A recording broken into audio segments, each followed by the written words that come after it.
As the Russian gas pipeline is turned off, Moldovans are worried about where their heating for the rest of the winter will come from. The country's government has announced a 60-day state of emergency in response to the energy crisis.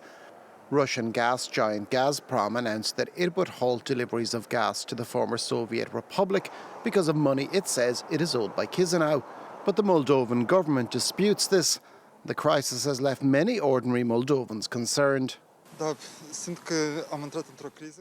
I feel we're going into a crisis that will be very difficult to solve at this moment, and I don't really see a way out of it, and it worries me. Price increases are one thing, but when there's no gas at all, that's something entirely different. There will be no heating, no lights, so we're entering a very difficult year. The situation is compounded further by Ukraine ending a 5-year agreement to allow Russian gas to be transferred through its territory.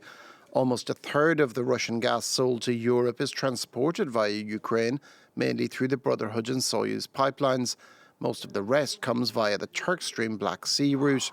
Kyiv's cutting off the gas means that Central European countries have been scrambling to find alternatives. There are alternatives, but they tend to be a bit more expensive than the Russian pipeline gas. The impact will be felt especially in Austria, in Hungary and Slovakia, where the price of gas will likely rise, and this could have an impact on consumer prices, on the cost of living, but also on prices for industry.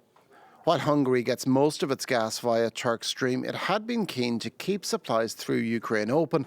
Slovakia, whose Prime Minister Robert Fico is an ally of Moscow's, has threatened retaliation by cutting off electricity supplies to Ukraine.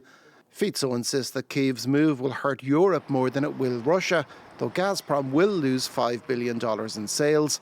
Another rise in energy prices could also result in further grumbling in some EU countries about Western support for Ukraine.